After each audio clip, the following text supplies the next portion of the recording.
Rain in Arizona doesn't fall gently. It arrives like judgment. That night, the storm rolled through Blackstone Canyon just after sunset, dragging lightning across the desert ridges in long white scars. Wind shoved dust against the clubhouse windows hard enough to rattle the glass.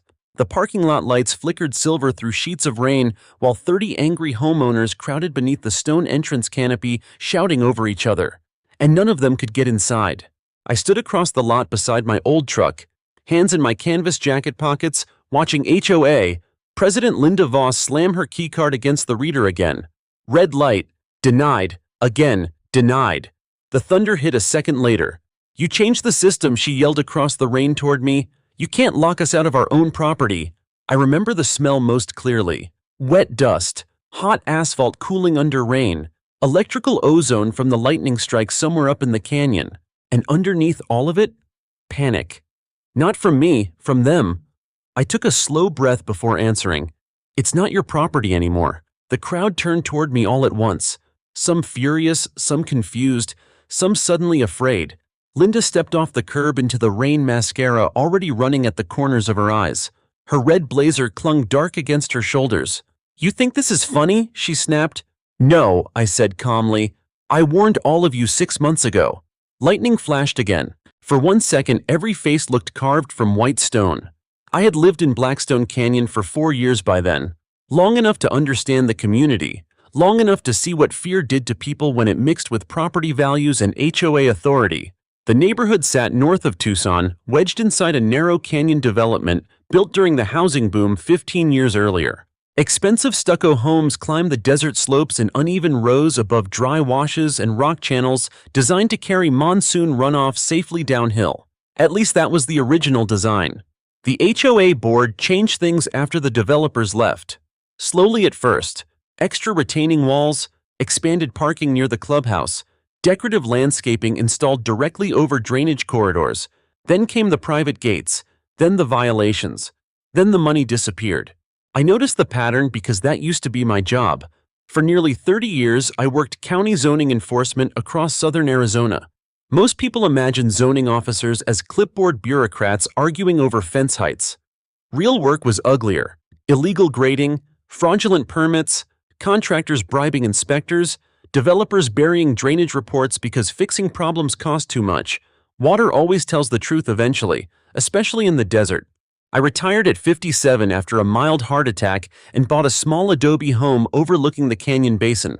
Quiet place. No family left nearby, just me and a few old habits I never managed to shake. Documentation, observation, and never trusting paperwork that appeared too clean. The first thing that bothered me about Blackstone Canyon wasn't the HOA rules. It was the drainage maps. I found them accidentally while reviewing my closing documents. The official county easement diagrams didn't match the current construction layout inside the community. Not even close. Somebody had altered runoff channels years earlier. At first I assumed it had been permitted through the county. Happens all the time. Plans evolve. Retention systems change. Then I checked the records. Nothing. No approvals. No revised flood mitigation filings. No geotechnical update. That was the moment my instincts woke back up. I started walking the canyon trails at dawn with a camera and an old GPS survey tablet I still owned from my county days. I photographed retaining walls, drainage culverts, concrete trenches, and slope angles. Every image time-stamped automatically. The HOA noticed almost immediately. 3 weeks later, I received my first violation notice. Unauthorized surveillance activities creating community disturbance. I laughed when I read it. Then I noticed the fine amount. $800. The paper itself looked official, but the formatting was wrong. They cited a revised bylaw section that didn't exist in the county-filed HOA documents. Fake enforcement language. That wasn't incompetence. That was intentional. I attended the next HOA meeting inside the clubhouse. That building became the center of everything later, though none of us knew it then. The clubhouse sat at the canyon entrance like a small luxury lodge, stacked stone walls, copper roof trim, oversized fireplaces nobody used. Built originally as a sales center during development expansion, Linda Voss treated it like a throne room. She stood at the front beside framed community awards while board members lined up behind her with identical binders. Control through presentation, classic tactic. When my turn came to speak, I asked a simple question. Can the board provide county approval records for the drainage modifications behind lots 18 through 26? Silence. Not confusion, fear. Tiny difference. Easy to miss unless you spent decades around people hiding liability exposure. Linda recovered quickly. That infrastructure falls under private HOA jurisdiction. No, I replied. Emergency runoff corridors connected to county flood channels don't. A few homeowners shifted in their seats. That was the first crack. Board Treasurer Mark Delaney interrupted immediately. You're creating unnecessary alarm. No, I said. I'm identifying exposure. Another silence. You could feel the room dividing. Most residents weren't bad people. They were retirees, contractors, nurses, veterans. People who bought expensive homes believing somebody competent managed the neighborhood. But fear makes communities obedient, especially when home values become leverage. The retaliation escalated after that meeting. More violation notices. Noise complaints on nights I wasn't even home. Anonymous reports claiming my property shed violated fire code setbacks. Then someone cut the lock on my backyard utility gate. I installed cameras the next morning. Not hidden ones, visible ones. That mattered legally. Arizona recording laws get complicated fast, and I wasn't interested in crossing lines. I wanted evidence admissible in court, not internet drama. The first useful footage arrived 8 days later. HOA. Maintenance crews entering drainage land behind the clubhouse after midnight with rented excavation equipment. No permits displayed. No safety barriers. They were expanding parking spaces directly into the runoff basin. I watched the footage 3 times before exporting copies to encrypted drives. Then I drove into town and filed a formal county records request. Not emotional, not accusatory, procedural. That's how real pressure starts. The county clerk recognized me immediately. Nolan Pierce, she said with a smile. Heard retirement didn't stick. Retirement's fine, I answered. Corruption's the problem. By the end of the week, I had copies of every filed grading permit associated with Blackstone Canyon since original construction. Half the documents referenced improvements that no longer match the physical site. The other half referenced projects that were never completed at all. Money had been approved, but the infrastructure didn't exist. That changed everything. Because now this wasn't just HOA bullying, it was financial fraud tied to unsafe construction. I began organizing timelines at home every night beneath the yellow kitchen light while monsoon storms rolled through the canyon outside. Photos, survey overlays, county plats, expense reports pulled from HOA disclosures. Patterns emerged quickly. Certain contractors repeated constantly. Invoices rounded suspiciously clean. Reserve fund withdrawals approved during closed session meetings, and always connected back to the clubhouse renovations. The same clubhouse now standing dark in the storm while Linda Voss screamed at a locked front door. Back in the parking lot, thunder rolled again across the canyon walls. Residents crowded beneath the awning, soaked and furious. One older man stepped toward me carefully. You really bought the building? Yes. How I looked toward the clubhouse windows. Because they stopped paying taxes 3 years ago. The silence that followed felt heavier than the storm. Linda's face drained pale. You knew somebody whispered toward her. She ignored them. You can't keep residents out during an emergency meeting, she snapped at me. I reached into my jacket pocket and removed a folded county document sealed inside clear plastic.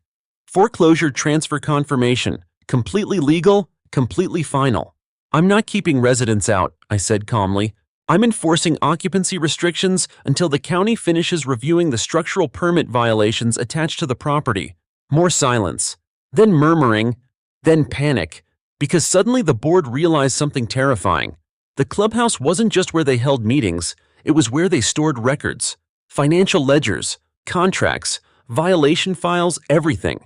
And legally, it belonged to me now. Lightning exploded across the canyon ridge behind us. Rain hammered the parking lot harder. Linda stared at me with absolute hatred. I stared back calmly, because the storm arriving over Blackstone Canyon wasn't the dangerous part. The dangerous part was that I finally had enough evidence to understand how deep the fraud really went. And once county investigators saw it, nobody on that board was walking away clean. The morning after the lockout, the canyon looked scrubbed raw. Monsoon rain had washed the dust from the cliffs, leaving the stone walls dark and sharp beneath a pale sunrise. Water still trickled through the drainage channels beside the road, carrying small branches and red mud downhill toward the basin. I stood on the clubhouse roof with a coffee thermos in one hand and a drone controller in the other. Below me, Blackstone Canyon moved like a wounded animal. Residents gathered in clusters beside mailboxes. HOA board members argued near the parking lot. Contractors loaded equipment into trailers faster than usual. People run differently when they realize records might disappear. The drone lifted quietly into the cold morning air. I guided it above the canyon streets, watching live video feed sweep across rooftops, retaining walls and the expanded clubhouse parking area. From ground level, the construction looked ordinary. From above, you could see the lie immediately. The original drainage basin curved naturally along the canyon floor like a shallow riverbed. But the HOA's unauthorized parking expansion had cut directly into that runoff path, narrowing water flow into a concrete choke point less than half the approved width shown on county plats. One serious monsoon could turn the entire basin into a battering ram. I recorded everything. Coordinates, elevation overlays, water flow direction, procedural habits. People think evidence appears dramatically in movies. Real investigations are slower, more boring. Thousands of small details organized carefully enough that nobody can explain them away later. That was always the trick. Not emotion. Documentation. My phone buzzed while I landed the drone. Unknown number. I answered carefully. "This is Nolan." A woman's voice lowered immediately. "You need to check the old engineering office under the clubhouse." Then the line disconnected. I stared at the phone for several seconds. No name, no explanation. But fear has a recognizable sound after enough years around investigations. And that woman had been scared. The engineering office sat beneath the clubhouse basement behind a locked steel maintenance door I hadn't noticed before purchasing the property. County foreclosure paperwork included full access rights, so legally I could enter anywhere on site. Still, the door bothered me. New padlock. Fresh scratches around the frame. Someone had tried accessing it recently. I photographed everything before cutting the lock. Inside smelled like mildew and old paper. A narrow fluorescent light flickered overhead as I stepped into a cramped archive room lined with shelves and water-stained storage boxes. Old developer plans covered one wall beneath decades of dust, and sitting in the center, a commercial shred bin. Half full. I felt my pulse slow. That always happened before something bad surfaced. My brain became quieter, sharper. I pulled on gloves and began sorting through the boxes carefully. Most contained harmless construction records from the original canyon development, utility diagrams, vendor contracts, landscaping invoices. Then I found the survey maps. Large format originals, stamped by county engineers 15 years earlier. I spread them across a folding table beneath the flickering light, and suddenly the entire scam became visible. The clubhouse expansion project had never been approved the way residents believed. The HOA board had quietly altered protected drainage setbacks over several years, using forged amendment diagrams attached to maintenance applications instead of formal grading permits. Cheap trick, dangerous trick. The forged maps shifted runoff easements nearly 20 feet westward, just enough to create room for additional parking spaces and decorative hardscaping around the clubhouse, which meant every contractor working there had technically built inside restricted flood control land. My jaw tightened slowly, because I finally understood why the board targeted residents who questioned drainage concerns. If county inspectors discovered the real easement violations, the HOA could face catastrophic liability exposure. Not just fines, personal liability, civil lawsuits, potential fraud charges tied to misuse of reserve funds. I photographed every document individually with timestamp verification. Then I noticed something worse. Several survey sheets carried approval signatures from a county engineer who had died 9 years earlier. I stared at the page for a long moment. Dead men don't approve permits. Outside, thunder rolled faintly across distant mountains. Another storm system building already. I copied every file onto portable scanners before locking the room behind me again. No public accusations yet, no dramatic confrontation. That comes later. First you build structure, evidence chain, timeline, intent. By noon, rumors had spread through the neighborhood. Some residents treated me like a hero already. Others looked at me like I detonated a bomb beneath their retirement savings. Both reactions were dangerous. I spent the afternoon reviewing HOA financial disclosures at my kitchen table while ceiling fans pushed cool air through the adobe house. The canyon outside shimmered beneath wet desert heat. Numbers tell stories if you stop looking at totals and start looking at patterns. Blackstone Canyon's reserve account had bled nearly $2 million over 7 years. Yet major infrastructure inspections never appeared in the books. No updated runoff studies, no geotechnical reviews, no flood mitigation certifications. Instead, massive payments flowed toward vague beautification initiatives. I traced several vendors through Arizona corporate filings. 3 shell companies, 1 mailing address.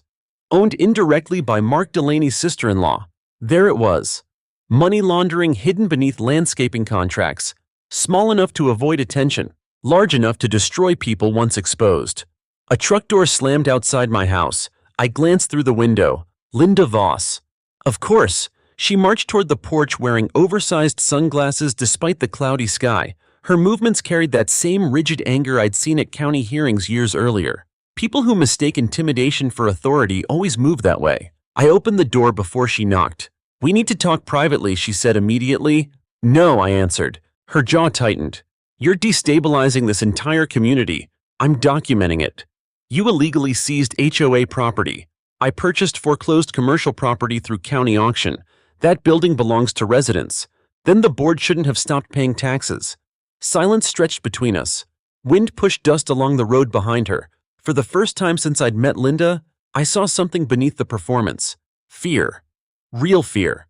"You don't understand what this will do," she said quietly. I leaned against the doorframe. "I understand exactly what fraudulent easement alterations do during monsoon season." Her face changed instantly. Tiny movement around the eyes. Confirmation. She knew. Not every detail maybe, but enough. "You should stop digging," she whispered. That sentence told me more than any document, because innocent people threaten lawsuits. Guilty people warn you away. I watched her drive off before returning inside. Then I called someone I hadn't spoken to in almost 8 years, Deputy County Attorney Elena Ruiz. We worked enforcement cases together back when I handled zoning fraud investigations. She answered on the second ring. "Nolan Pierce," she said carefully. "This better be important." "It's bad," I replied. How bad? I looked toward the canyon through my kitchen window. Residents walking dogs. Children riding bikes beside drainage channels they didn't realize had been illegally narrowed. Clouds building again over the mountains. "Potential permit fraud," I said quietly. "Forged engineer approvals. Financial diversion. Flood control violations." Long silence. Then Elena sighed. "Tell me you documented everything." "I always document everything." "Good," she said. "Because if even half of that's true, you just stepped into a political minefield." "Already noticed." Another pause. Then her voice lowered. "You still have copies of your old county certification credentials?" "Expired, but yes. Keep them nearby. You may need to explain your methodology later." I almost smiled. Methodology. That word pulled me backward 20 years to hearing rooms and enforcement audits and contractors sweating through testimony under fluorescent lights. I had spent retirement pretending that part of my life ended. But sitting there in my quiet kitchen with storm clouds rolling across the canyon again, I realized something uncomfortable. I missed the work. Not the bureaucracy. Not the politics. Just the clarity. Truth exists physically. In concrete. In water flow. In forged signatures. In buried money. And eventually, reality crushes people who build lies on unstable ground. That evening, I walked the lower drainage corridor behind the clubhouse, carrying a flashlight and survey tablet. The soil remained saturated from the storm. Too saturated. Water pooled against the unauthorized retaining wall instead of dispersing naturally downhill. Pressure buildup, erosion already starting beneath the concrete edges. I crouched beside the runoff channel and pressed my hand against wet stone. The canyon was warning them. Same way it always had. They just ignored it because profits looked more important than physics. Behind me, headlights swept across the trail. A black SUV stopped near the clubhouse. 2 men stepped out carrying storage boxes toward the rear entrance. Moving records. I photographed them immediately.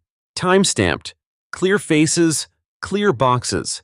Then one of the men looked directly toward me and froze, because he recognized exactly who I was. Not just the homeowner who bought the clubhouse, but the former county investigator who knew how to dismantle fraud case by case. The taller man whispered something urgently to the other. Then both hurried inside.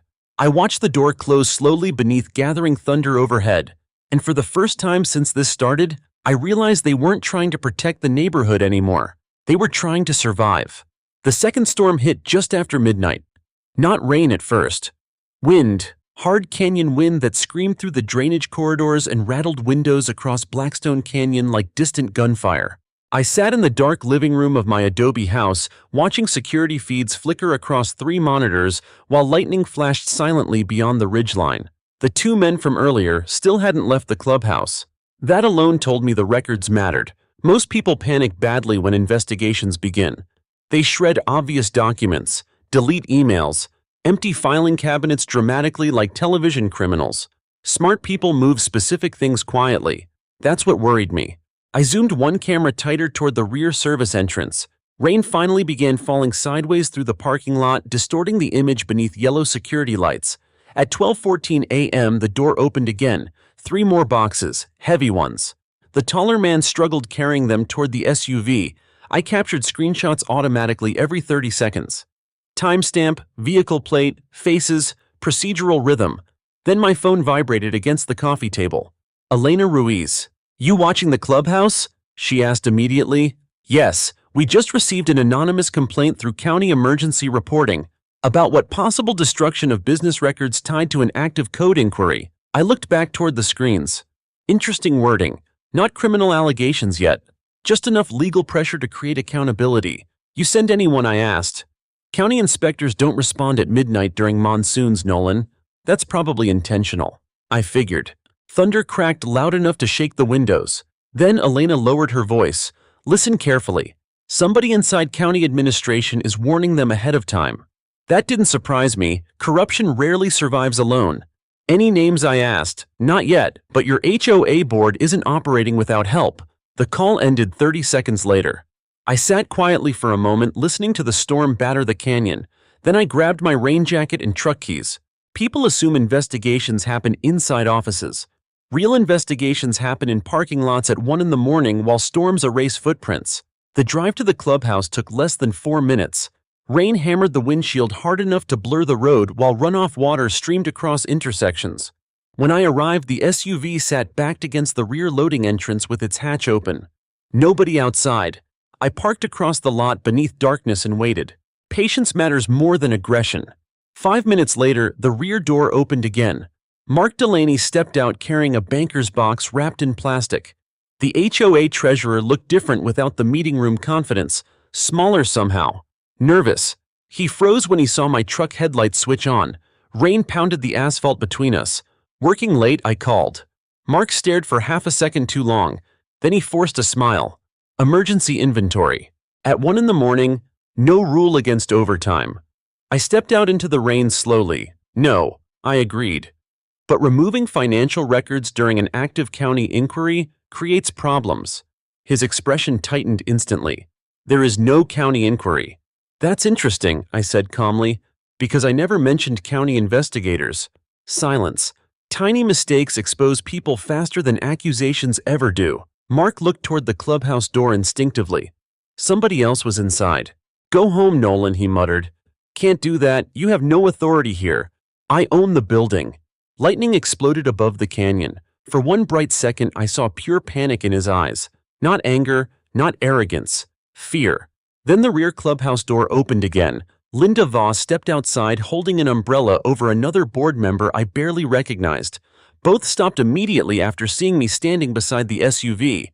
Nobody spoke. Rainwater poured through the parking lot drains around our shoes. Finally, Linda inhaled slowly. "You're harassing residents now. I'm documenting removal of potential evidence." "There's no evidence." I tilted my head slightly. "Then why move it during a storm that landed hard?" Because everyone standing there understood the same truth. Normal records don't need midnight evacuation. Linda recovered first. "Those are insurance files." "Good," I replied. "Then you won't mind if county auditors review them tomorrow." The smaller board member turned pale immediately. There it was again. Confirmation through fear. Nobody moved for several seconds. Then headlights appeared near the canyon entrance. County Sheriff Patrol vehicle. Interesting. Not coincidence either. The deputy rolled slowly into the parking lot before stopping near us. Rain hammered the cruiser roof while the deputy lowered his window halfway. "Everything all right here?" Linda answered too quickly. "Perfectly fine, officer." The deputy looked toward me. Recognition flickered immediately. "Mr. Pierce?" I nodded once. We knew each other from years earlier during zoning enforcement coordination. Small counties create long memories. The deputy glanced toward the stacked boxes inside the SUV, then toward the clubhouse, then back at me. "Any issues involving property access tonight?"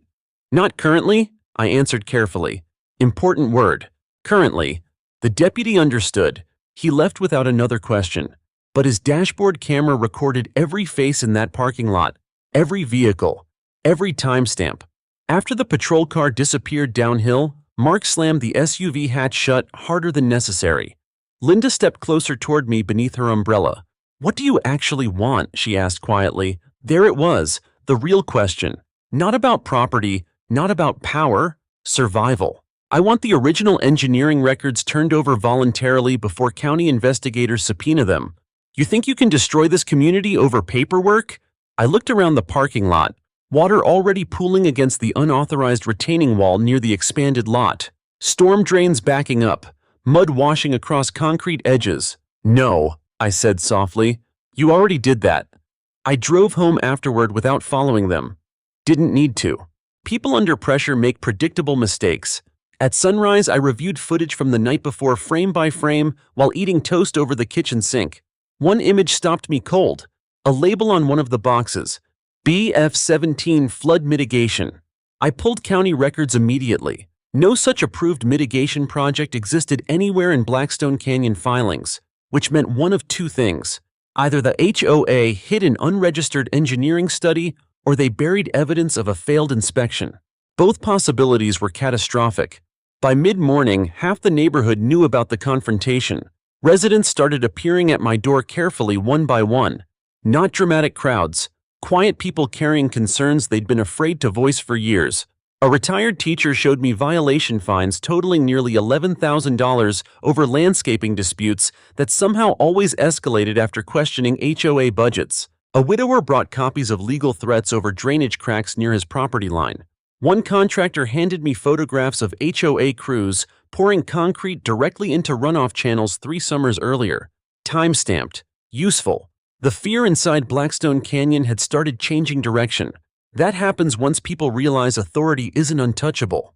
Around noon, a woman named Carla Jensen arrived holding an old accordion folder against her chest. Nervous, exhausted. "I used to work in the clubhouse office," she said quietly after stepping inside. "Former employees are gold during fraud investigations." "What happened?" I asked. Carla hesitated before answering. "They altered meeting minutes after sessions ended. I stayed silent. Let people speak at their own pace. They changed vote records," she continued. "Expense approvals, too. Linda always said residents wouldn't understand complicated budgeting. Did you keep copies?" Another hesitation.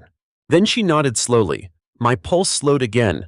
There it was, the turning point. Carla opened the folder carefully across my kitchen table.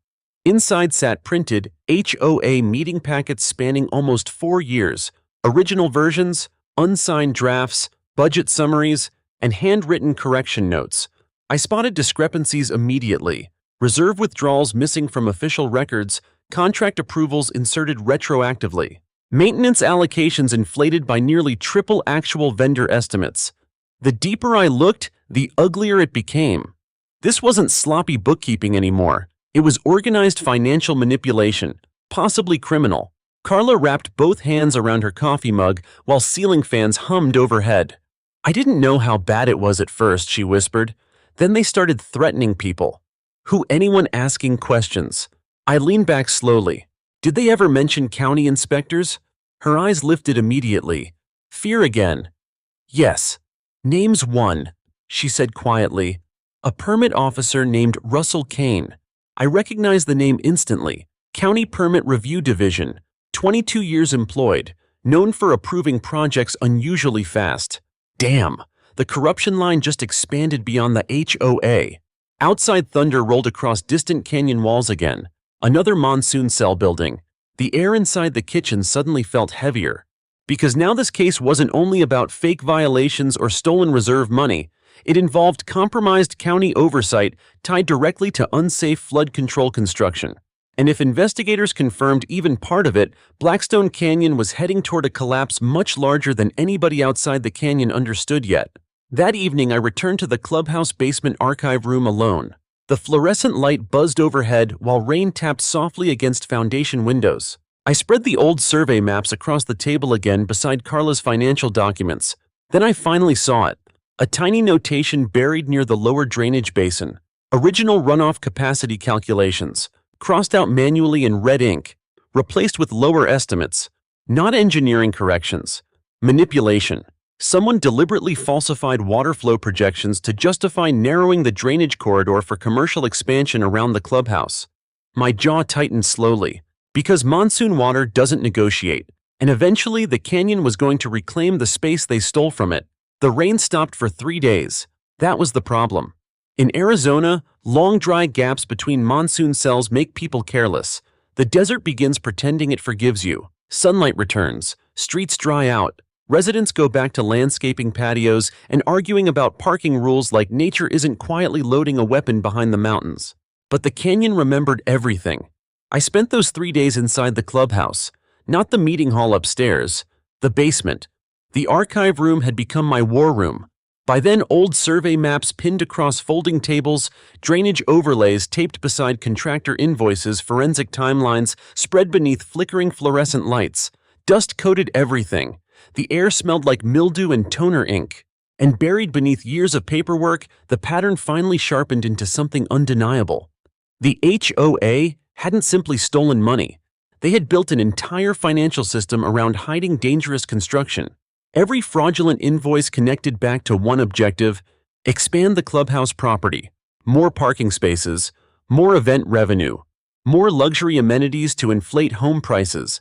And every expansion violated the original canyon drainage plan. I sat alone reviewing payment records late Tuesday afternoon when I found the invoice that changed everything.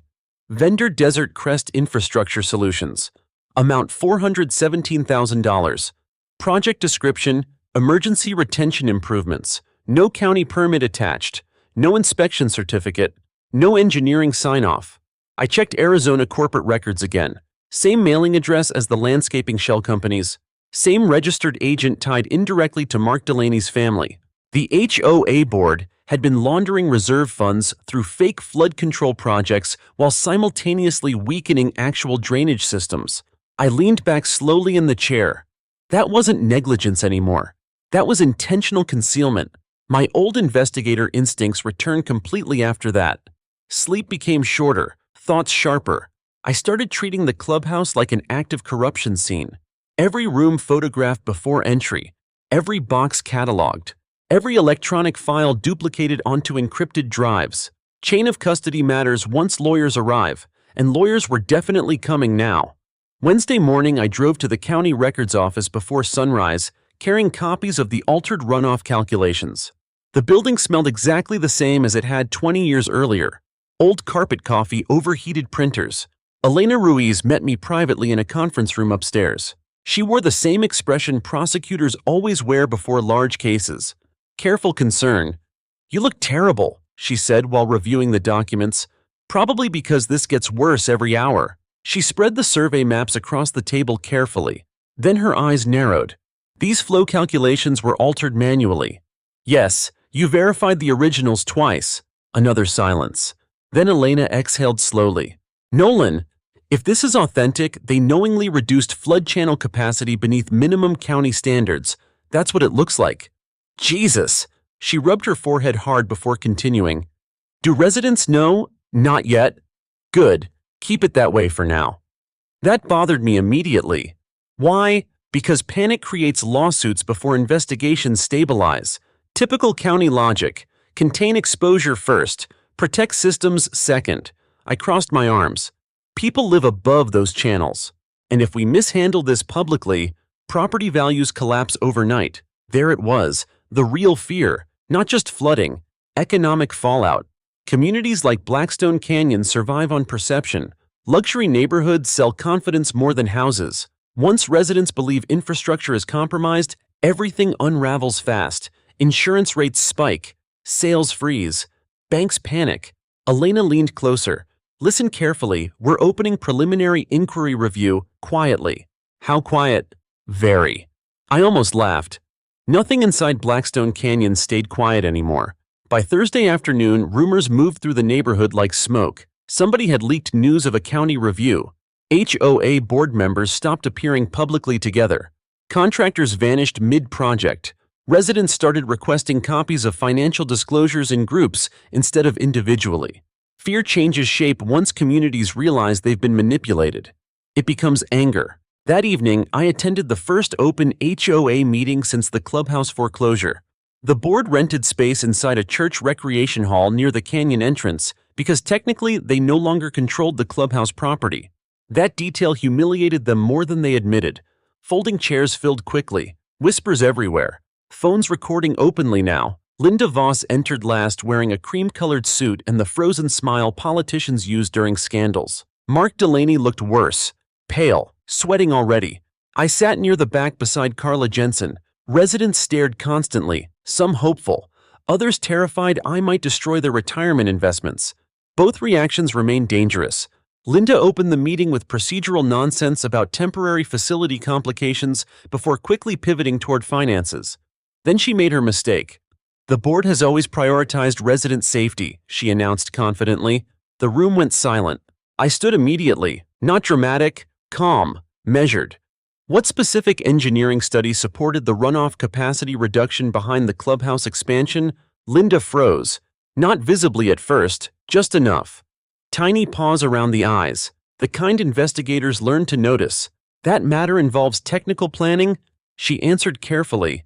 Yes, I replied, which is why I'm asking about the missing engineering certification. Murmuring spread through the chairs. Mark interrupted quickly. Those improvements were fully permitted. I pulled a folded document from my jacket. Then why does the county records office have no registered flood channel amendment approval? Silence crashed across the room. Residents looked between us nervously. Linda recovered fast. Mr. Pierce continues spreading misinformation without expertise in hydrology or engineering. That almost made me smile, because she didn't know everything about me yet. I stepped forward slowly. For 28 years, I conducted county compliance investigations involving drainage enforcement and permit fraud. The room changed instantly. Not louder, quieter. Recognition hit people one by one. That was the hidden advantage I'd kept buried intentionally. I wasn't just an irritated homeowner. I knew exactly how county enforcement systems operated. Linda's expression hardened. You're retired. Yes, I said softly, but gravity didn't retire. A few nervous laughs escaped the crowd. Then Carla Jensen stood beside me unexpectedly. I worked in the clubhouse office, she said loudly. Meeting minutes were altered after votes. The room erupted. Questions exploded everywhere at once. What altered votes? What money are we liable? Was the drainage illegal? Linda slammed a binder against the table.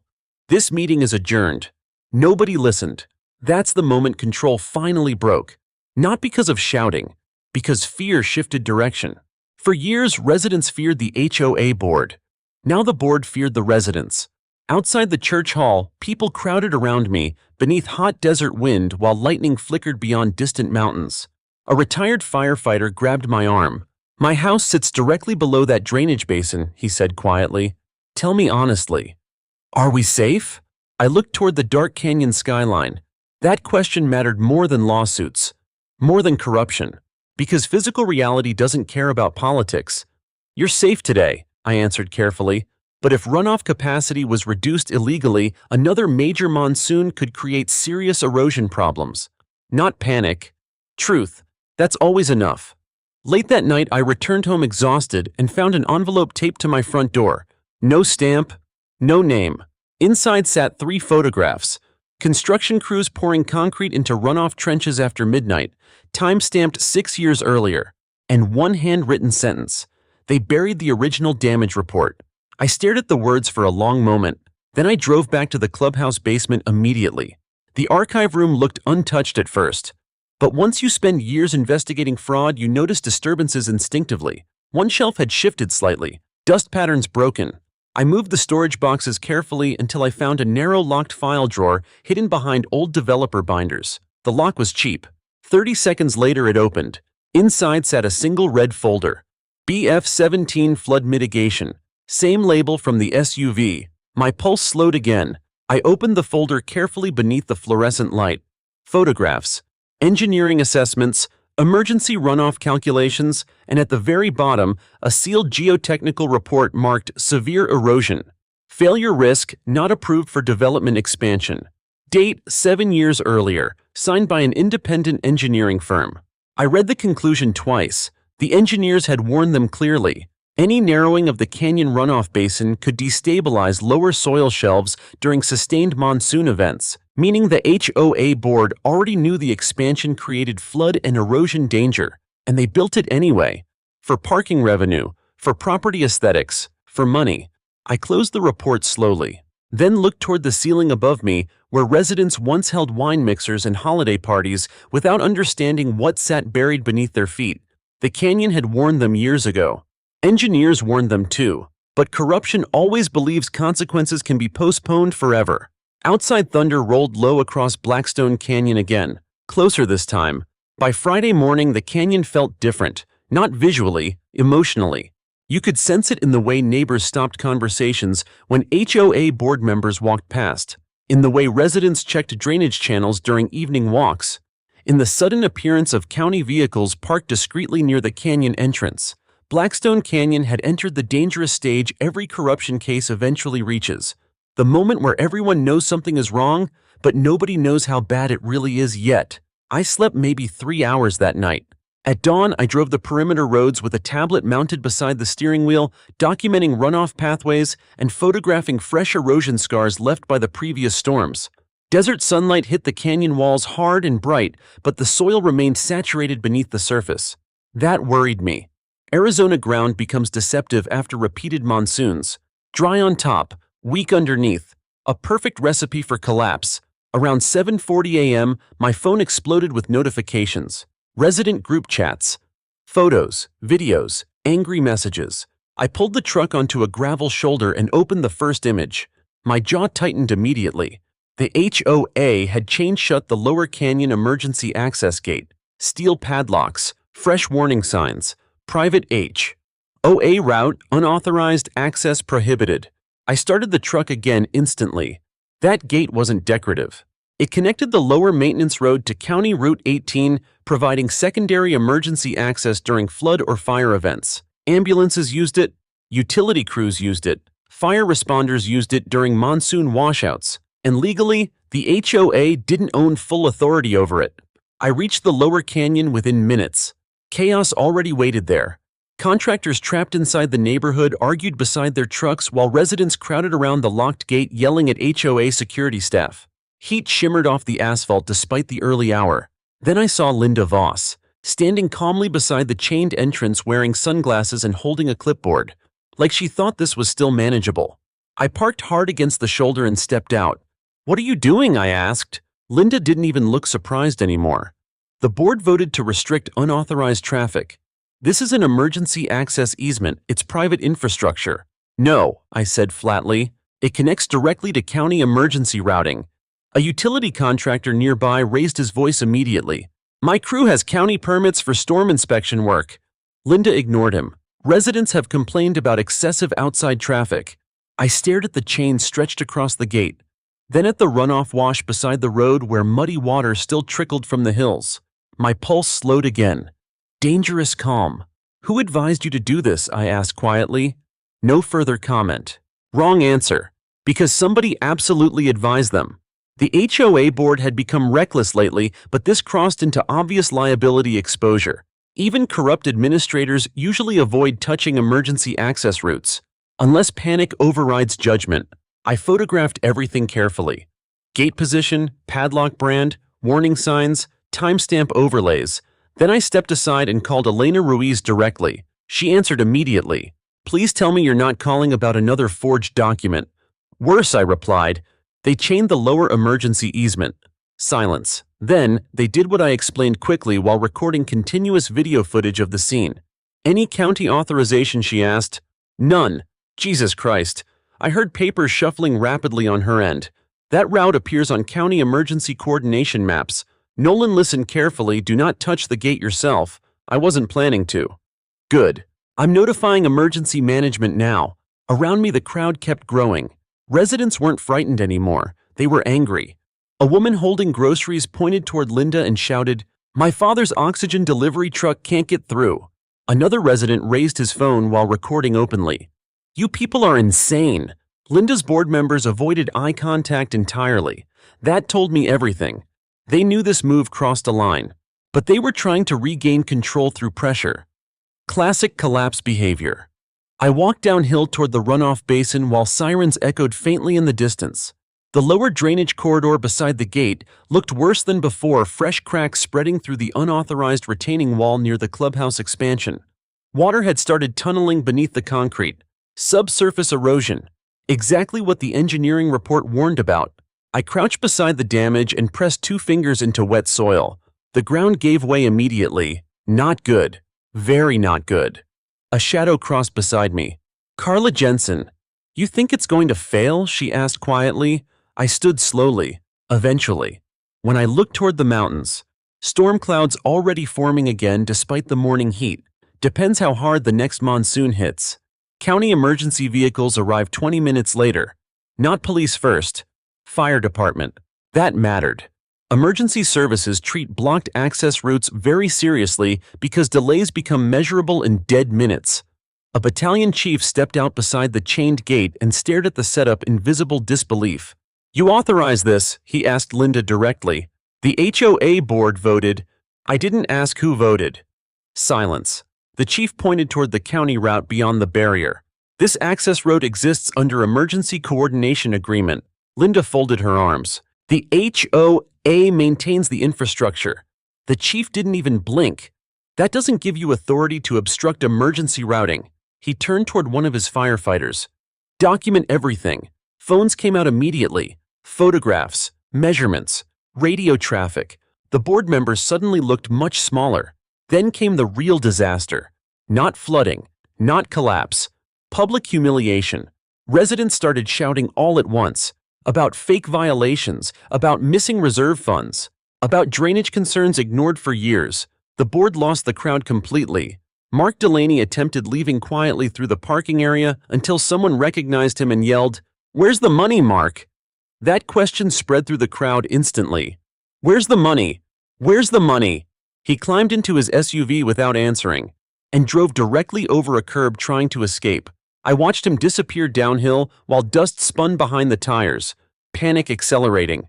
Around noon, county inspectors officially posted temporary violation notices on the gate and clubhouse access road. Unauthorized obstruction of emergency easement. Possible permit review pending. Those words hit the neighborhood like an earthquake. Because official notices make rumors real. I spent the afternoon inside the clubhouse basement scanning more financial records while helicopters thumped faintly overhead toward another wildfire north of Tucson. The deeper I dug, the uglier everything became.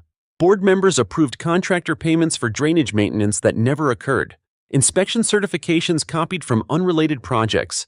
Even forged homeowner signatures authorizing special assessments. Then I found the transfer ledger. Reserve funds routed through multiple vendor accounts before partially returning into a private consulting company registered under a trust connected to Linda Voss. There it was. The money trail. Not complete yet, but enough to establish intentional diversion. I copied everything carefully before sunset. Then my security cameras alerted. Movement outside the clubhouse. 3 vehicles. Unknown plates. I switched monitors immediately. 2 men approached the front entrance carrying bolt cutters. Interesting. Not subtle anymore. I grabbed my jacket and drove there immediately. By the time I arrived, they had already cut through the front chain lock. One man froze when my headlights illuminated the parking lot. The other kept moving toward the entrance. I stepped out calmly. "You're trespassing." One of them laughed nervously. "We're hired contractors." "By who?" No answer. I raised my phone slightly. "You understand, this property is under active county review, correct?" That landed hard. The taller man looked toward the vehicles immediately. Then I noticed something else. No contractor logos, no uniforms. Just plain clothes and nervous body language. Evidence recovery crew, not maintenance workers. Linda had gotten desperate enough to send people back for records. I started recording openly. "State your names." Neither answered. Instead, the second man muttered, "This isn't worth it." Then both turned and hurried back toward the vehicles. One truck peeled away so fast gravel sprayed across the lot. I recorded every license plate before they disappeared downhill. Inside the clubhouse, the broken lock hung crooked beneath gathering thunder outside. The storm cell arriving that night looked massive. Wind already pushed dust across the canyon in long brown waves. I walked through the dark meeting hall, slowly listening to the building creak around me. Then I heard it, a low cracking sound beneath the floor, subtle but unmistakable. Concrete stress. I moved immediately toward the rear foundation access corridor and shined my flashlight beneath the structure. Water seeped steadily through widening fractures under the expanded parking section. The soil shelf underneath was beginning to hollow out. I stared at the damage in silence while thunder rolled overhead again. The canyon wasn't waiting anymore, and if another major storm hit before county engineers stabilized the runoff corridor, the entire clubhouse expansion could tear itself apart from underneath. The storm held off another 24 hours, long enough for people to make mistakes. Saturday morning arrived heavy and gray with low clouds hanging over Blackstone Canyon like smoke trapped between the cliffs. Humidity pressed against the skin. Even the birds sounded wrong. The desert knew what was coming. So did I. I spent the morning beneath the clubhouse foundation with a flashlight, measuring tape, and soil probe kit borrowed from an old county contact. Water seeped steadily through fractures beneath the unauthorized parking expansion, while small chunks of compacted dirt collapsed into empty cavities below the slab. Subsurface washout, exactly what the engineers warned about 7 years earlier. I photographed every inch carefully. Not dramatic photos, useful ones. Depth measurements, crack progression, water saturation lines. Evidence wins cases because it survives emotion. Around 10 a.m., Elena Ruiz arrived at the clubhouse wearing jeans and a county windbreaker instead of courtroom clothes. Smart choice. Residents already distrusted officials enough. She crouched beside the fractured concrete while I explained the soil erosion pattern. "Elena?" I said quietly, "The runoff pressure is tunneling underneath the slab now." She shined her flashlight deeper beneath the structure. "Can it fail?" "Yes."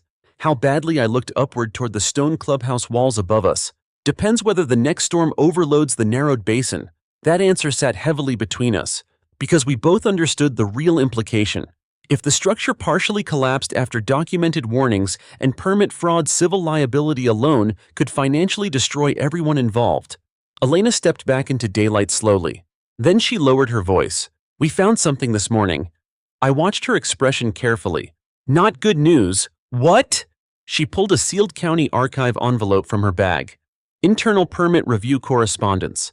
I opened the packet immediately. Inside sat copied emails dating back almost 8 years. County Permit Officer Russell Kane, Linda Voss, Mark Delaney, and attached engineering review comments.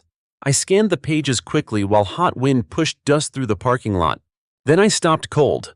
One email from Kane read, "Drainage variance unlikely to pass formal flood review. Recommend alternate filing route through phased maintenance classification." I looked up slowly. They intentionally bypassed grading review. Elena nodded once.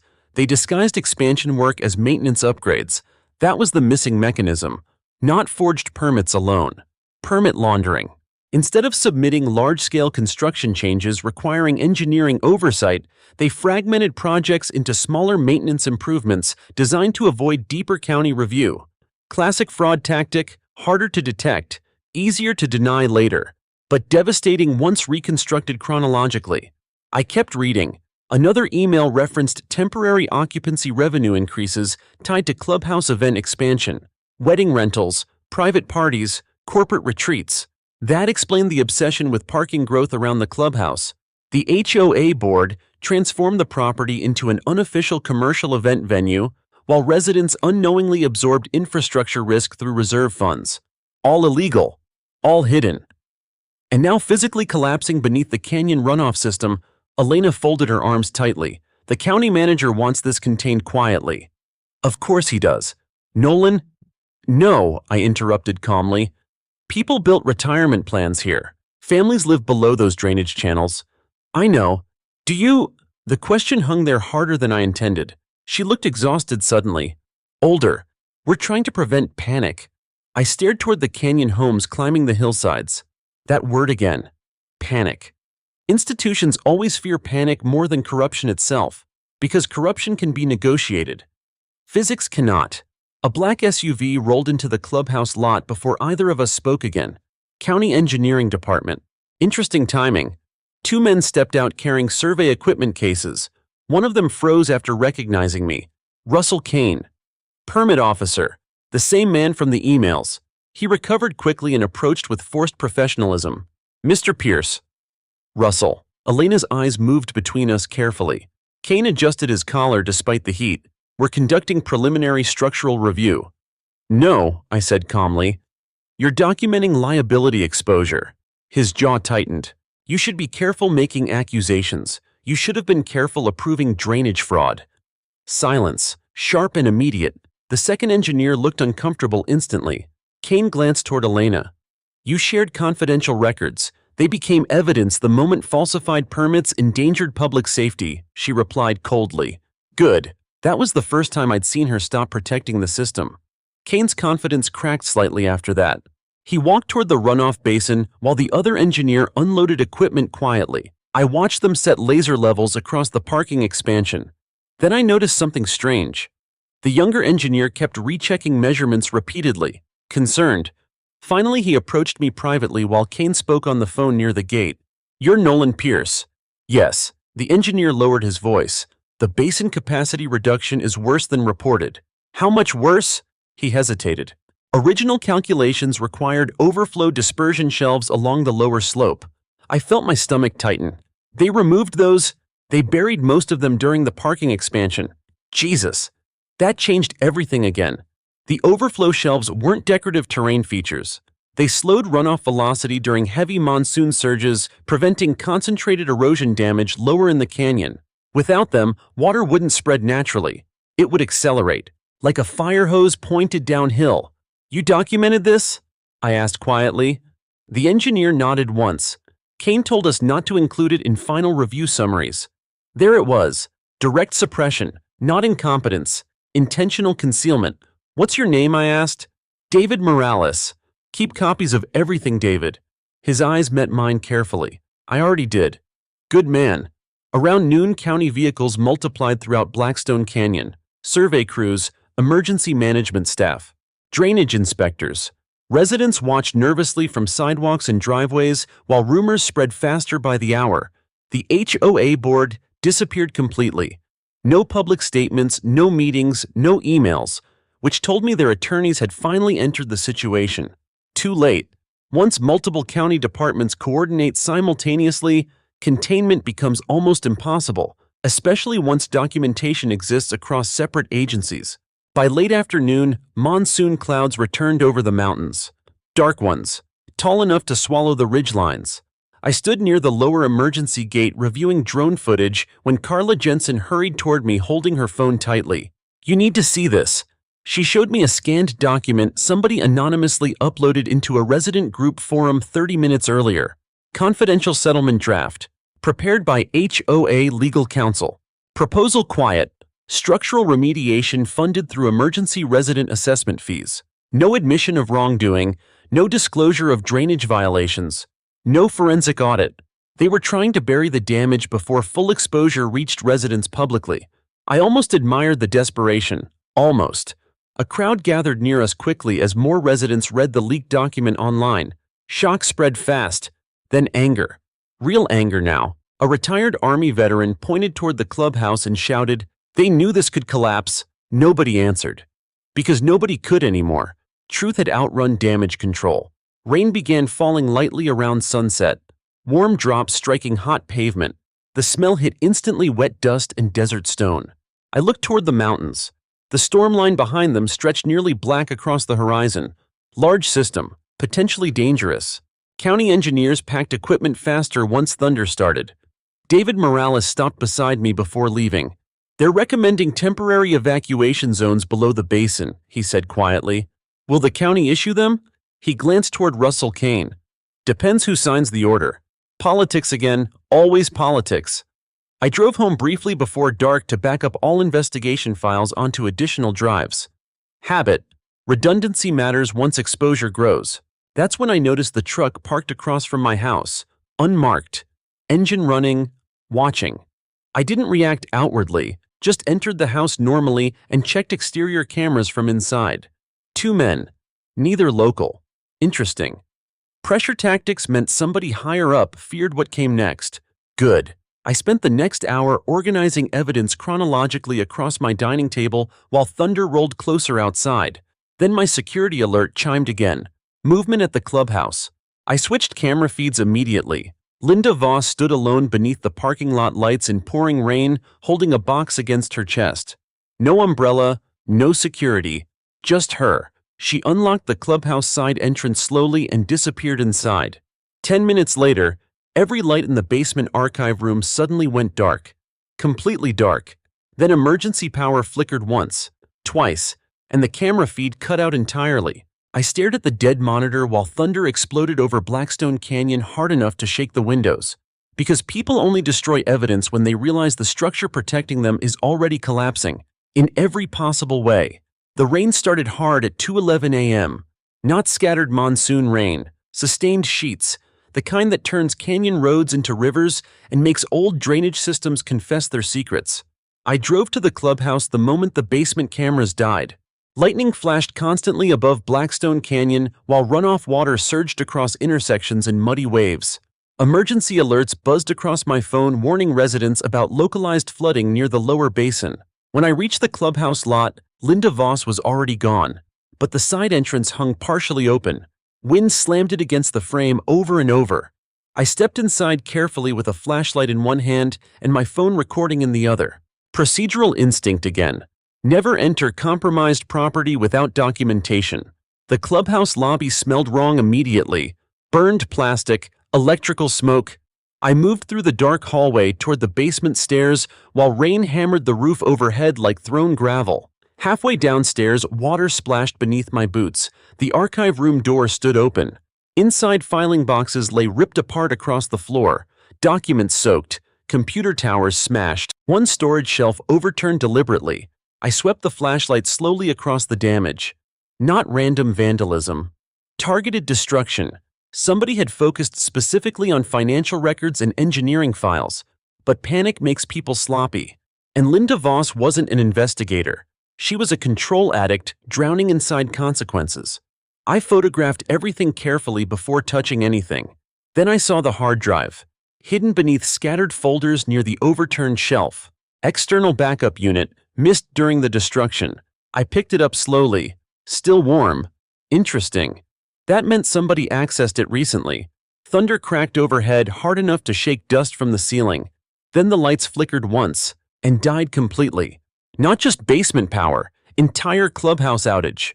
Outside runoff water roared through the drainage channels louder now. The storm had intensified fast. I left immediately, not because of fear. Because structural failure zones become death traps during heavy runoff events. As I stepped back into the parking lot, my phone rang. David Morales. You need to get residents below the basin awake, he said without introduction. How bad water velocity readings are spiking beyond projected thresholds. I looked downhill toward the dark residential rows beneath the clubhouse slope. How close are we? Long silence. Closer than we should be. That was enough. I started calling residents directly while driving through the neighborhood street by street, not evacuation orders. I didn't have authority for that, but warnings matter.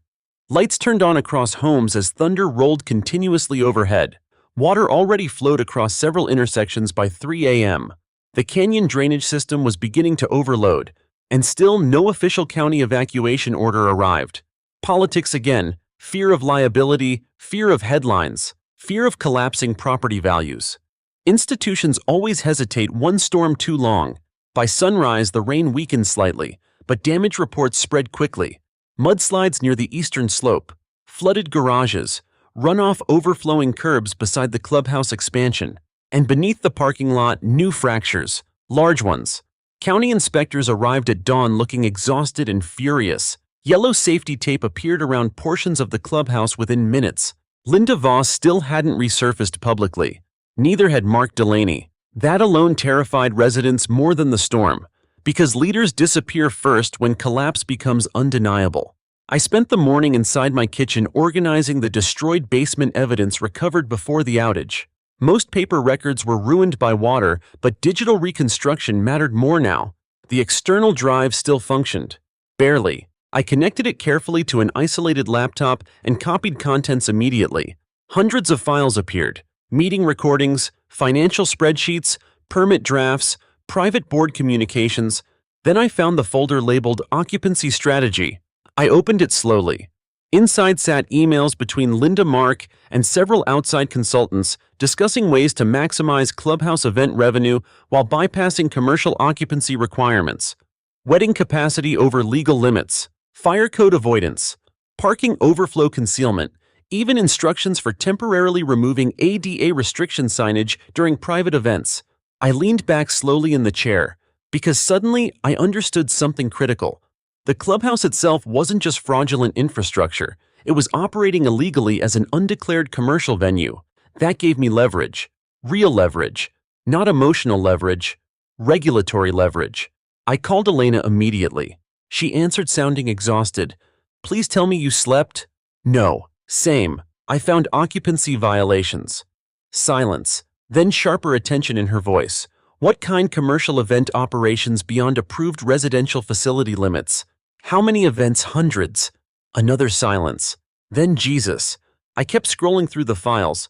Fire code inspection bypasses, parking waivers, temporary occupancy manipulations. Linda's board used maintenance classifications to avoid commercial permit upgrades, I said. The clubhouse never legally qualified for half the events they hosted. Elena understood immediately. That means County Fire Authority can suspend use independently from the drainage case. Exactly. And there it was, the strategy. Not revenge, not confrontation. Systems, pressure through lawful procedural enforcement. By noon, I sat inside a temporary county operations trailer beside the canyon entrance, presenting documentation to emergency management officials, fire inspectors, and county legal staff. No speeches, no drama, just evidence. Time-stamped files, occupancy charts, revenue records, permit discrepancies. One fire marshal reviewed the documents silently for nearly 10 minutes before removing his glasses. They hosted 400 people in this structure. According to internal records, I answered. That exceeds approved occupancy by almost triple. Another official looked toward drainage maps pinned on the trailer wall. With compromised foundation stability? Yes. The room became very quiet after that, because now liability exposure had multiplied beyond flood risk alone. If structural failure occurred during one of those events, mass casualty potential existed. That changes everything legally. The fire marshal stood abruptly. I'm issuing immediate occupancy suspension pending full inspection. No debate. No hesitation. Exactly how real systems work once evidence becomes undeniable. By late afternoon, county crews posted red notices across every clubhouse entrance. Unsafe for occupancy. Access restricted. Pending structural review. Residents gathered silently around the barriers while rain dripped from canyon roofs and runoff channels still churned brown beneath the slopes. I stood back watching reactions carefully. Shock, relief, anger, fear. Communities fracture strangely once institutional trust collapses. Some people want accountability immediately. Others desperately want normalcy restored no matter the cost. Then Linda Voss finally appeared. She arrived in a black SUV beside two attorneys wearing expensive raincoats and expressions designed to intimidate. Didn't work. Not anymore. Residents openly filmed her walking toward the clubhouse barriers. Phones everywhere now. Transparency had escaped containment. Linda stopped directly in front of me. "You've destroyed this neighborhood," she said quietly. Interesting. Not denial, not defense. Blame displacement. Classic late-stage collapse behavior. I kept my voice calm. No. Documentation did. One of her attorneys stepped forward immediately. "My client advises you to cease distributing unverified allegations." I almost smiled. Good luck arguing with county engineering records. That landed. The attorney's expression tightened slightly. Linda looked exhausted beneath the makeup now. Older, smaller somehow. Storm stripped performances away eventually. "You could have handled this privately," she whispered. "No," I replied softly. "You buried engineering failure reports." Rainwater dripped steadily from the caution tape behind us. The county fire marshal interrupted before Linda answered. "Ma'am, the property remains restricted until further notice." Linda stared at the red occupancy notice like she barely understood the words. because the clubhouse represented more than a building to her. It was power, status, control, and now the government systems she manipulated for years had turned against her publicly. That kind of collapse hits people harder than criminal charges sometimes. As evening approached, another storm warning spread across county alerts. Additional monsoon cells moving toward the canyon overnight. I walked the lower drainage route one more time before dark. The erosion beneath the parking expansion had worsened dramatically after the previous storm. Water now carved visible channels beneath sections of concrete near the retaining wall. I crouched beside one widening crack and shined my flashlight downward. Empty space beneath the slab, large empty space. The canyon had started hollowing the foundation from underneath, physics reclaiming stolen ground inch by inch. My phone buzzed again. Message from David Morales. County denied evacuation recommendation. I stared at the screen silently. Why? Then another message arrived. Political pressure. Of course. I looked uphill toward the dark clubhouse silhouetted against lightning beyond the mountains. The board spent years manipulating systems to protect revenue. Now those same systems hesitated long enough to endanger everyone else. Thunder rolled low across Blackstone Canyon again, closer, heavier, and somewhere beneath the parking lot I heard concrete cracking. The crack beneath the parking lot widened overnight. By morning, the western edge of the clubhouse expansion had dropped nearly 3 inches. Not enough for panic yet. Enough for silence. County workers installed temporary barricades around the sinking section before sunrise, while residents watched from sidewalks holding coffee cups and phones. Nobody argued with inspectors anymore. Nobody defended the HOA board publicly either. Reality had become visible. That changes everything. Clouds hung low over Blackstone Canyon, trapping humidity between the cliffs, while runoff water still moved through the narrowed channels below the clubhouse. The desert looked bruised. I stood beside the barricades with David Morales reviewing laser measurements when a sheriff's deputy approached carrying an evidence envelope. "For you," he said quietly. "No sender name. Interesting." Inside sat a flash drive and one handwritten note. They moved the money before every storm repair inspection. I looked toward David slowly, then plugged the drive into an isolated laptop inside my truck. The files opened instantly.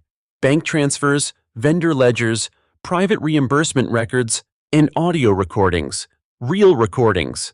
Board meetings never included in official HOA archives. My pulse slowed immediately. Because raw audio changes cases. Paperwork can be explained away. Voices are harder. I clicked the first file. Linda Voss filled the speakers almost immediately. "Just delay the county review until after monsoon season." Another male voice answered. "Mark Delaney, if the lower basin cracks, insurance covers it." Then Linda again. "Only if nobody connects the drainage variance." Silence filled the truck afterward, except for distant thunder. David stared at me carefully. "That's conspiracy." "Yes," I answered quietly. "Not negligence, not incompetence. Knowledge. Intent. Concealment. The 3 pillars every prosecutor dreams about." I copied every file twice before contacting Elena Ruiz. She arrived within 40 minutes alongside 2 county investigators and a forensic accounting specialist named Miriam Cole. Miriam looked exactly like the kind of person corruption fears: quiet, organized, emotionally unreadable. She reviewed the ledgers inside the truck without speaking for nearly 15 minutes, then finally looked up. They used reserve accounts like laundering funnels. I folded my arms. "How bad?" She turned the screen toward me. Color-coded transaction paths spread across the display like veins. "Worse than I expected." She pointed carefully while explaining. "The HOA board inflated infrastructure repair contracts during monsoon seasons, routed excess payments through shell vendors, then quietly redirected portions into consulting accounts tied to board-controlled trusts. Every major storm became financial opportunity. Emergency repair budgets face less scrutiny because residents panic about immediate damage." I felt physically cold despite the desert heat. "They monetized flood risk," I said quietly. Miriam nodded once. "Yes." David swore softly under his breath.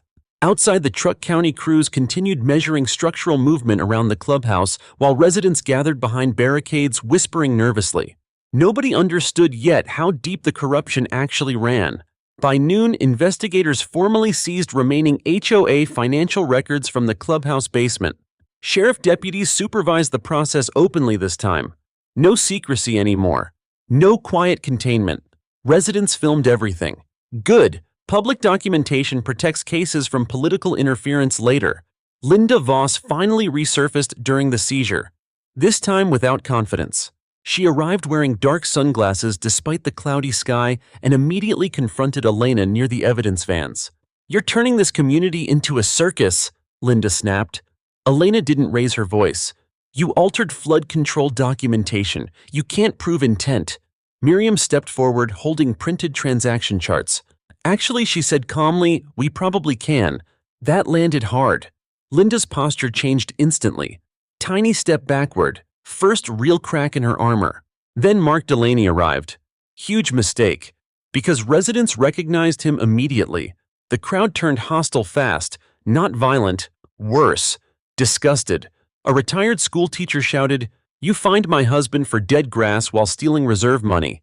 Another resident held up printed bank statements someone had already leaked online. "Is this where our dues went?" Phones recorded every second.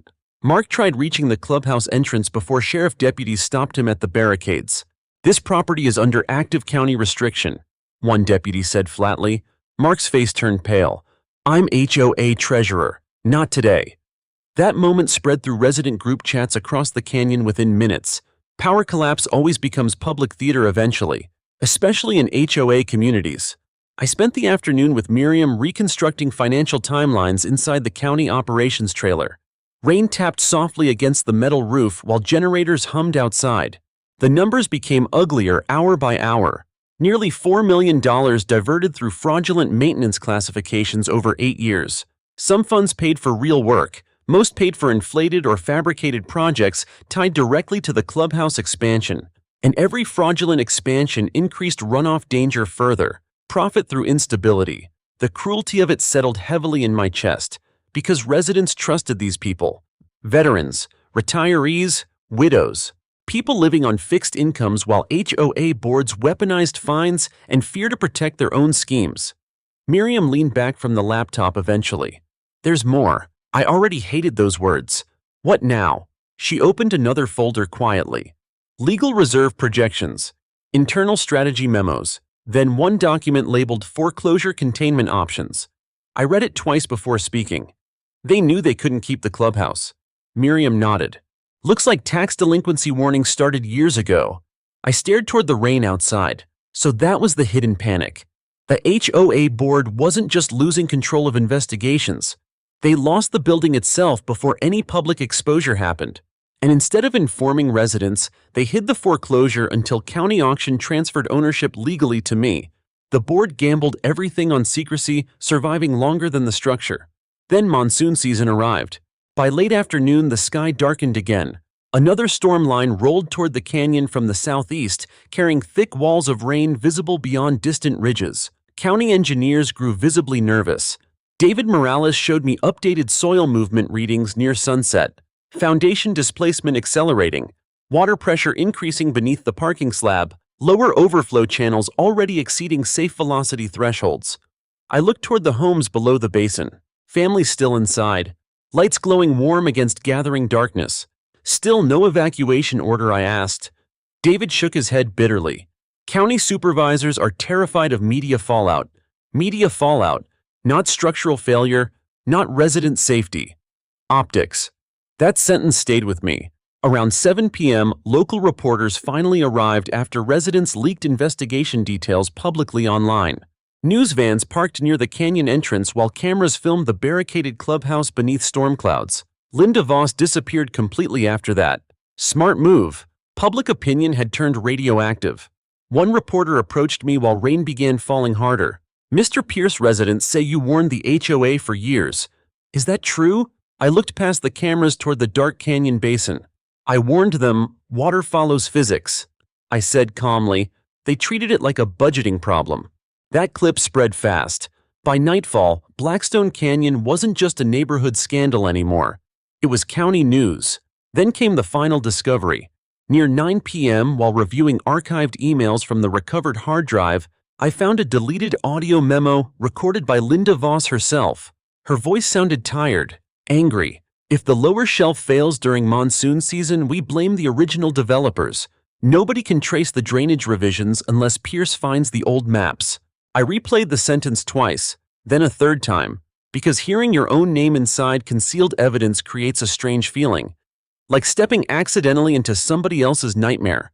She knew I was close long before the foreclosure. That explained the fake violations, the surveillance complaints, the intimidation. They weren't protecting the HOA, they were protecting themselves from exposure. Thunder exploded overhead hard enough to shake the trailer walls. Outside rain intensified instantly, not steady anymore, violent. David burst through the trailer entrance soaked completely, the overflow basins backing up. Everyone moved at once. We ran through the storm toward the clubhouse while emergency lights flashed across wet pavement and runoff water roared through the canyon below. The western parking slab had dropped another 6 inches. Concrete fractured loudly beneath the rain. Residents screamed from behind barricades as county deputies pushed crowds farther back. Then I saw it. Water no longer flowed through the restricted drainage corridor. It was climbing, building pressure, searching for somewhere else to go. The canyon was reaching its limit, and Blackstone Canyon finally stood seconds away from paying the full price of 8 years of greed. The collapse started with a sound I felt before I understood, a deep cracking pulse beneath the pavement, like the canyon itself inhaling. Rain hammered Blackstone Canyon so hard, the air looked gray-white beneath emergency lights. Deputies pushed residents backward behind barricades while runoff water surged through the overwhelmed drainage corridor beside the clubhouse. Then the western parking slab dropped another foot. Concrete snapped sharply. People screamed. I stood near the county engineers watching laser measurements spike across their monitors while water boiled upward through widening fractures beneath the retaining wall. The canyon had finally stopped absorbing the pressure. Now it was redirecting it. "Move everybody farther back!" David Morales shouted over the storm. Deputies reacted instantly. For the first time since this began, the county stopped worrying about property values and started worrying about survival. Good. Too late. But good. A section of decorative stonework near the expanded parking lot suddenly collapsed inward with a violent crunch, exposing a hollow cavity beneath the slab nearly 12 feet deep. Brown water surged through it like a river forced underground.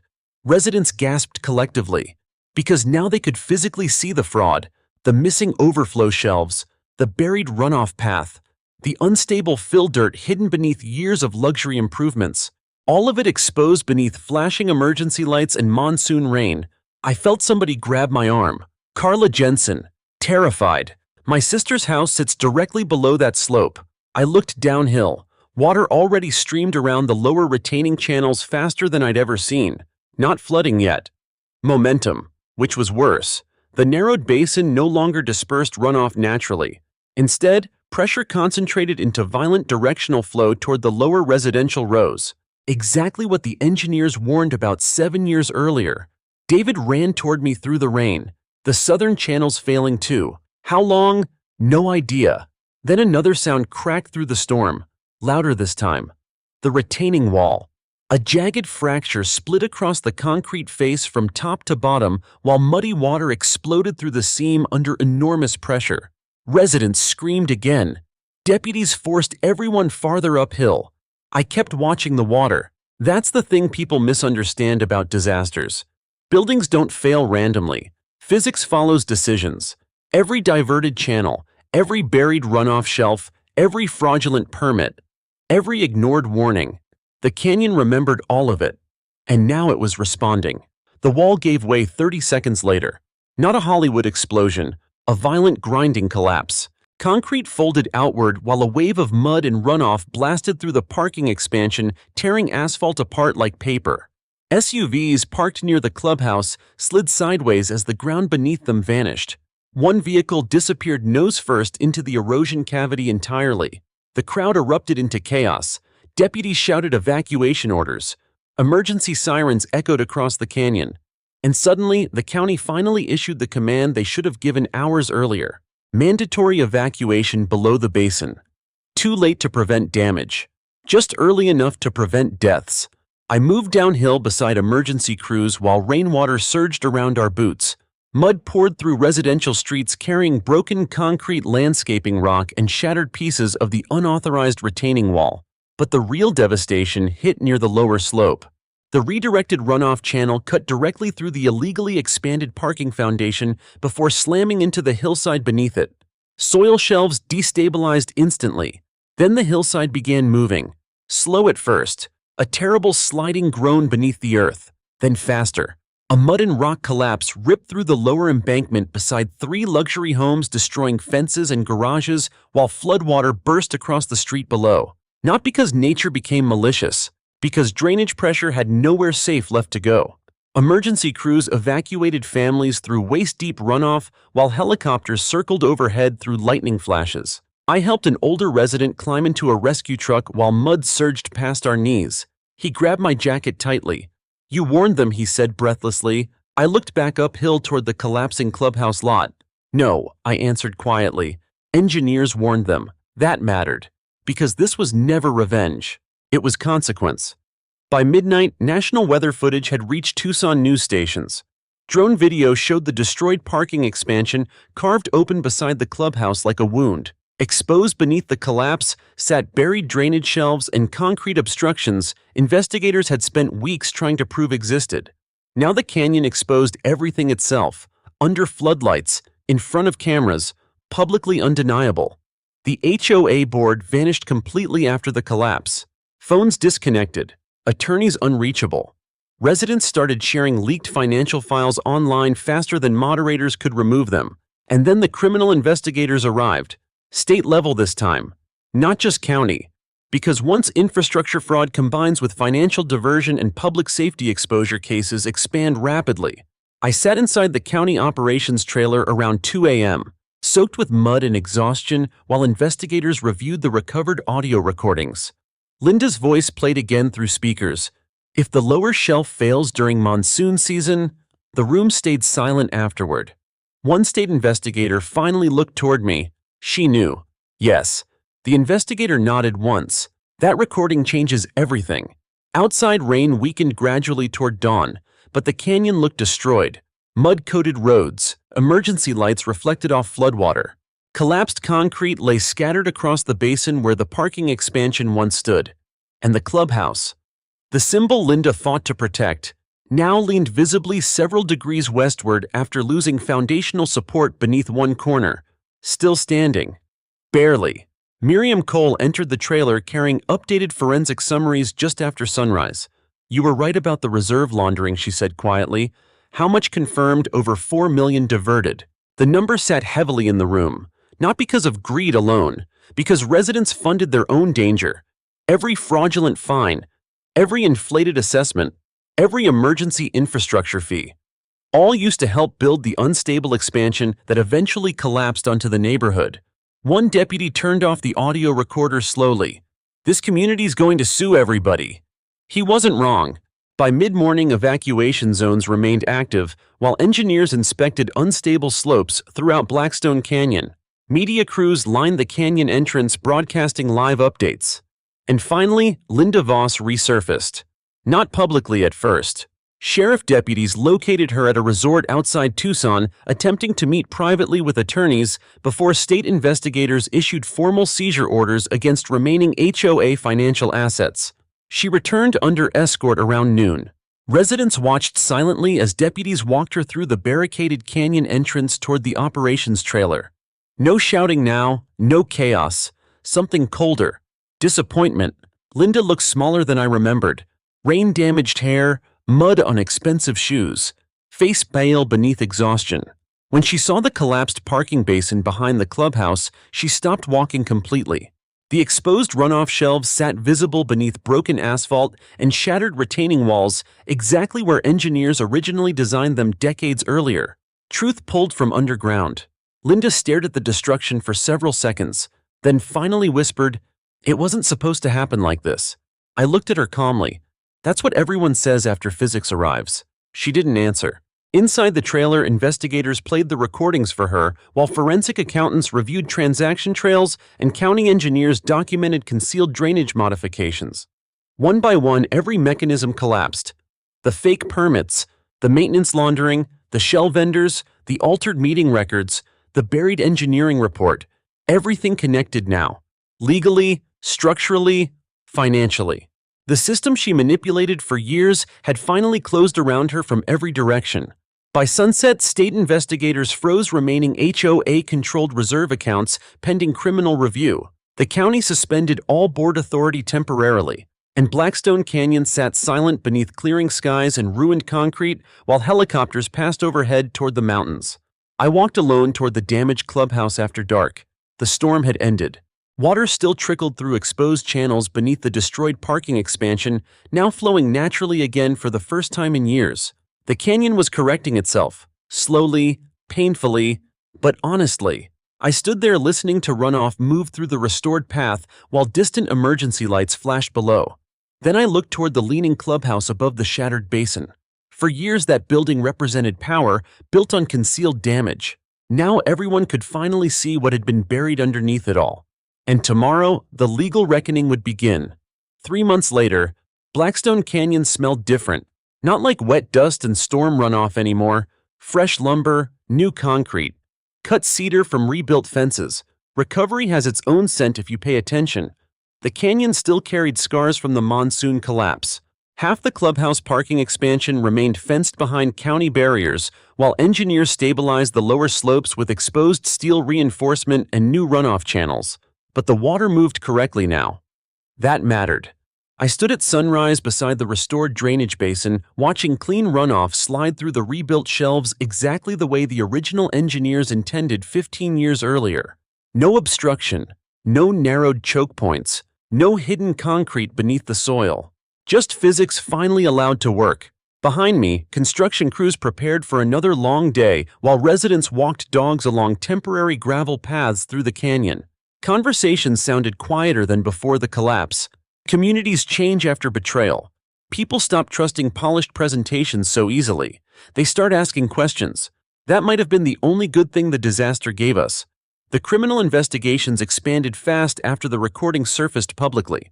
State prosecutors filed coordinated fraud and misconduct charges against Linda Voss, Mark Delaney, Russell Kane, and 2 outside contractors tied to the shell companies.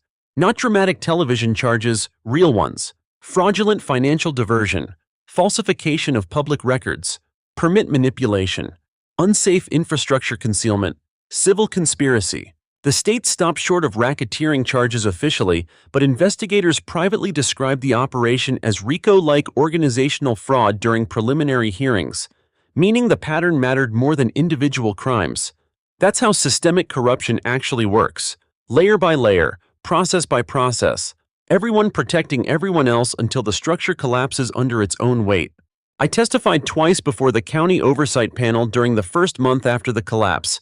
No theatrics, no revenge speeches, just timelines, documentation, methodology. That was always enough.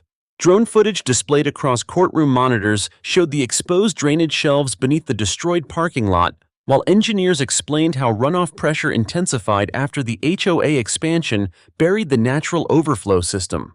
Residents sat silently through most of the hearings. Some cried, some looked numb, because understanding betrayal intellectually feels very different from seeing photographs of the mechanisms that endangered your home, especially when your own HOA dues funded it. Miriam Cole's forensic accounting reports hit hardest. Nearly $4.5 million diverted over 8 years, emergency repair inflation, vendor laundering, false maintenance classifications, and hidden inside the numbers, the cruelty. Residents living on fixed retirement income received escalating violation fines while the board quietly rerouted reserve funds into private consulting trusts and fake infrastructure projects. One widow testified about selling jewelry to pay HOA penalties over landscaping violations. 3 rows behind her sat printed transaction records showing Linda Voss expensing luxury resort conferences through the same reserve account. That contrast destroyed whatever sympathy remained for the board. The clubhouse itself became evidence. County structural engineers condemned the western expansion permanently after foundation erosion exposed widespread subsurface instability. Demolition crews removed nearly 40% of the structure during remediation. I watched the teardown personally. Not because I enjoyed it, because I needed to see the truth uncovered completely. Beneath the demolished parking section, crews found buried concrete debris intentionally dumped into old runoff corridors during the expansion years earlier. Shortcuts, cost-cutting, illegal fill. The canyon exposed everything eventually. Always.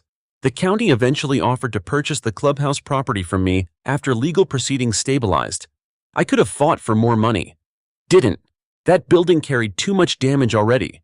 Instead, we negotiated something else. A public oversight agreement. The reconstructed community center would operate under independent financial auditing requirements for 10 years, with all reserve expenditures publicly accessible to residents through quarterly disclosures. Transparent records, mandatory engineering review visibility, open access meeting archives. Simple things that should have existed from the beginning. The vote happened on a cool October evening inside a temporary assembly hall near the canyon entrance. Not the old clubhouse. That place was gone now. Residents filled nearly every chair while county supervisors reviewed the proposed restructuring agreement and recall election results. The old board lost completely. Not even close. New leadership came mostly from ordinary residents who spent months helping cleanup crews and evacuation support teams after the collapse. Teachers, veterans, a retired nurse, people who understood service instead of control. I sat near the back quietly while ballots were finalized. Then somebody called my name, not officially, just naturally. The room turned toward me. I hate public attention, always have, but the silence waiting there felt honest.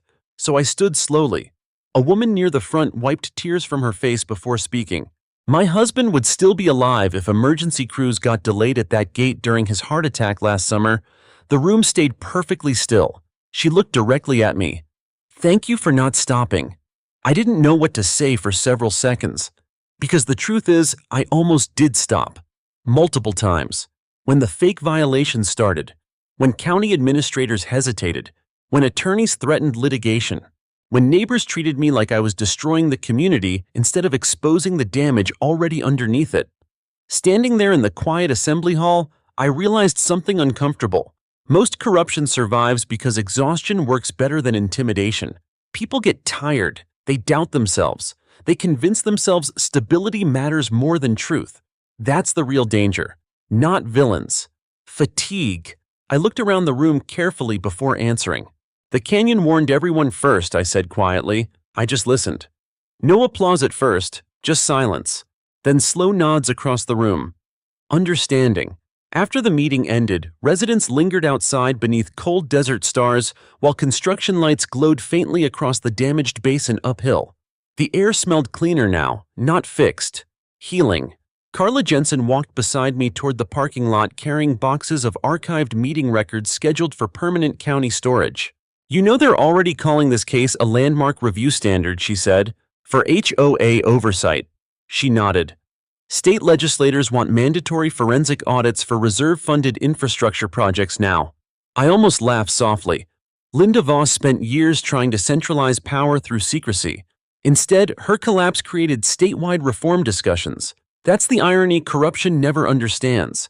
Exposure spreads farther than control ever does. A week later, demolition crews removed the final unstable section of the old clubhouse's western wing. I watched from the ridge above the canyon as excavators pulled fractured concrete away from the exposed runoff path beneath it. Sunlight hit the restored drainage shelves below. Water moved cleanly through the channel after a small rainfall earlier that morning. Natural. Unforced. Correct. David Morales joined me on the ridge carrying coffee cups. You staying in Blackstone? He asked. Probably. He handed me one of the cups. You could leave. Could. But I looked down toward the recovering neighborhood below. Kids riding bikes again. Contractors rebuilding retaining walls properly this time.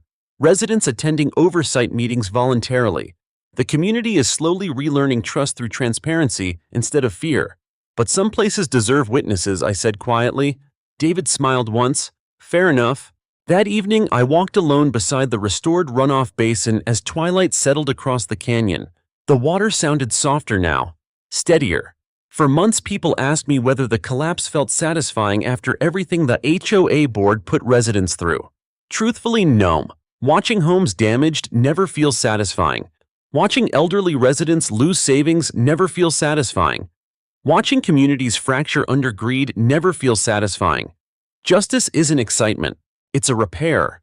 Slow, expensive, exhausting repair. I stopped beside the rebuilt emergency access gate near Sunset. The county replaced the old chain system entirely. Permanent public emergency easement markings now covered both sides of the route. Impossible to hide again. I rested one hand against the steel post quietly. then looked back toward Blackstone Canyon one last time as the evening wind moved through the desert brush. If there's anything worth remembering from what happened there, it's simple: document everything. Ask uncomfortable questions, and never trust people who fear transparency more than danger itself, because eventually, water finds the truth.